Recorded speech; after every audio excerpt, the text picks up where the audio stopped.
अस्सलाम वालेकुम एवरीवन। आज की वीडियो के अंदर हम लोग डिस्कस करेंगे एक्सरसाइज 2.5 के क्वेश्चन 1 के थर्ड पार्ट को। इसके अंदर हम लोग देखेंगे कि जो हमारे पास गिवन एक्सप्रेशन है इसका हम लोगों ने डेरिवेटिव किस तरह से लेना है बाय फर्स्ट प्रिंसिपल। ठीक है, तो हमारे पास जब भी हम लोगों के पास कोई भी एक्सप्रेशन होता है तो हमें क्या करना पड़ता है, हम लोग सबसे पहले जो है वो उसको किसी ना किसी वेरिएबल के इक्वल लेट करते हैं, सिर्फ इसलिए ताकि हम लोग जो है वो एक इक्वेशन का डेरिवेटिव ले सकें। ठीक हो गया, तो अब हम लोग जो है वो क्या कर सकते हैं कि इसका dy by D x find out कर सकते हैं। हमारे पास जब हम लोग फर्स्ट प्रिंसिपल अप्लाई कर रहे होते हैं तो बेसिकली जो फॉर्म हम लोगों को चाहिए होती है, जो y के ऊपर फॉर्म चाहिए होती है, या जिसको मैं कहती हूँ कि हम लोगों ने डेरिवेटिव बनाना होता है, हमें पता है कि जो हमारे पास dy बाई डी एक्स होता है वो इक्वल होता है limit delta x approaches to 0 delta y by delta X. ठीक हो गया। अब ये फॉर्म हमारे पास किस तरह से बनती है हम लोगों ने ये देखना और साथ साथ इस एक्सप्रेशन को सॉल्व करना है। ठीक हो गया।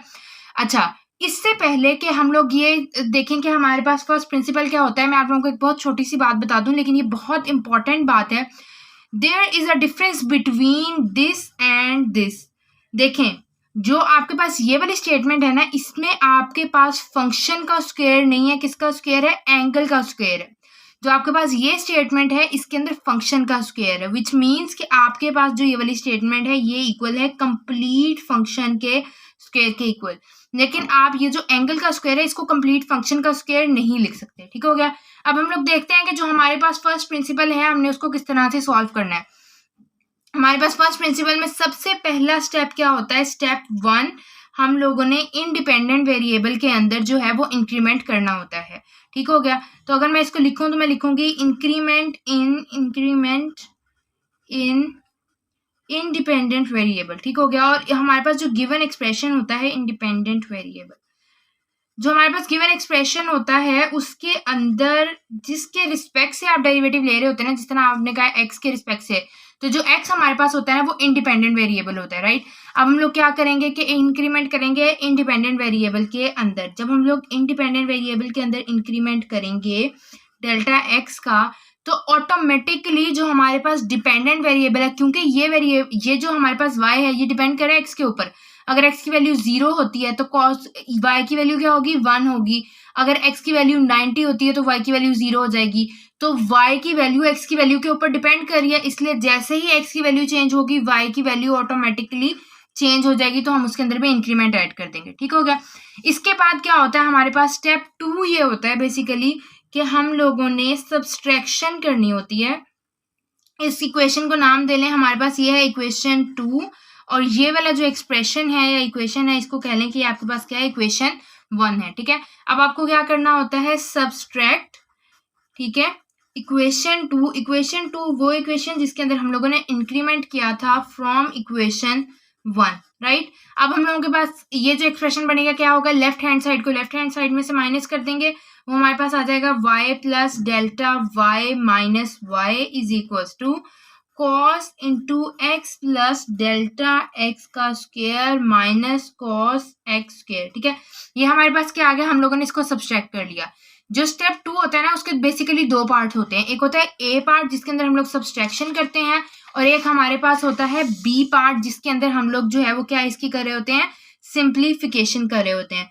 हर जो हमारे पास होता है ना सिंप्लीफिकेशन, ठीक है, हमारे पास जो हर वो होता है क्वेश्चन होता है, ठीक है, उसके अंदर जब भी हम लोगों को फर्स्ट प्रिंसिपल अप्लाई करना होता है ना तो हमारे पास उसका मेथड सेम रहता है। हमारे पास नंबर ऑफ स्टेप्स और जो स्टेप्स के अंदर हम लोग चीजें जो टास्क परफॉर्म कर रहे हैं वो सेम रहता है।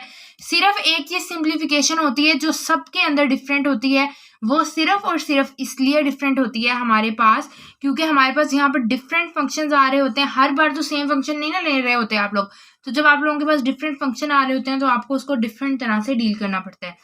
अब हम लोगों ने ये जो फॉर्मूलाज हैं 9th के अंदर पढ़े थे, सम टू प्रोडक्ट और प्रोडक्ट टू सम के अंदर, कि जब कॉस इंटू आप कह लें कि cos alpha minus cos beta होता था हमारे पास, तो हम लोग इसको लिखते थे -2 sine alpha plus beta by 2।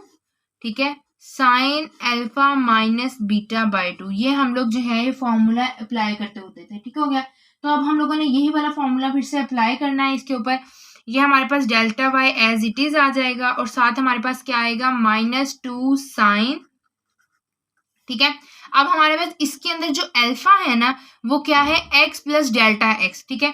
तो x प्लस डेल्टा एक्स का स्क्वायर कंप्लीट टर्म जो है वो अल्फा है, तो हमारे पास ये क्या आ जाएगा x प्लस डेल्टा एक्स का कंप्लीट स्क्वायर, और हमारे पास सॉरी ये अल्फा था, ये बीटा हमारे पास क्या है एक्स स्क्वायर। यहाँ पर हम लोगों ने बीटा की वैल्यू भी साथ एंटर करनी है, हमारे पास हो गया एक्स स्क्वायर बाय 2, ठीक हो गया।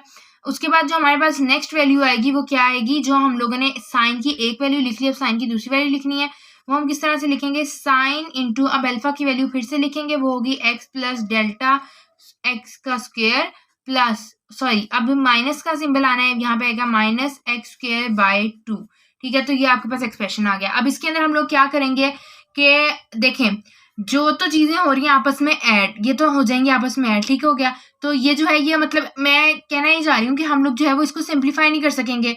इस पूरे एक्सप्रेशन को खोलने के बाद मेरे पास क्या होगा कि 2x स्क्वायर हो जाएगा, लेकिन यहाँ पे जब मैं इस पूरे एक्सप्रेशन को खोलूंगी तो x स्क्वायर से कैंसिल हो जाएगा। तो हम लोग जो हमारे पास टर्म्स कट रही हैं हम उनको काट देते हैं, जो ऐड वगैरह हो रही है उनको फिलहाल के लिए हम लोग छोड़ देते हैं। जिस तरह -2 साइन इंटू ये वाली टर्म को एज इट इज रहने देते हैं, ठीक है, x square plus x square, सिर्फ नंबर ऑफ स्टेप्स को कम करने के लिए। यहाँ पर हमारे पास क्या आ जाएगा, sign X square plus 2x delta X, ठीक है, और साथ क्या आ जाएगा plus delta x square minus x square by 2, सही है। अब ये एक्स स्क्वायर इस एक्स स्क्वायर से कैंसिल हो जाएगा, तो आपके पास अब जो सिंपलेस्ट फॉर्म बनेगी इसकी वो होगी 2 sine into x plus delta x का square plus x square by 2, सही, साइन और हमारे पास क्या आ जाएगा 2x delta X plus delta x का स्क्वायर बाय 2। इसके बाद ना ये हमारे पास यहाँ तक हो गया। अब इसके बाद जो हमारे पास स्टेप 3 आता है उसका, जो हमारे पास अब स्टेप 3 आता है अपना इसका फर्स्ट प्रिंसिपल का, वो हमारे पास क्या आता है कि हम लोगों ने डिवाइड करना होता है उस फंक्शन को, बेसिकली उस इंक्रीमेंट को जो हम लोगों ने स्टार्ट में ऐड किया था। तो डिवाइड करना है डेल्टा एक्स को ऑन बोथ साइड, ऑब्वियसली जब आप डिवाइड करोगे तो दोनों साइड पे डिवाइड होगा ऑन बोथ साइड, तो ये हो गया delta Y by delta x is equals to, अब हमारे पास ये क्या फॉर्म बनी थी, -2 sine into x plus delta X complete square plus x square by 2, ठीक है। और यहाँ पे हमारे पास क्या आ जाएगा, साइन, यहाँ पे था sine 2 into X delta X plus delta x का स्क्वायर बाय 2, ठीक हो गया। और इस कंप्लीट के नीचे जो है वो आ जाएगा डेल्टा एक्स, सही है।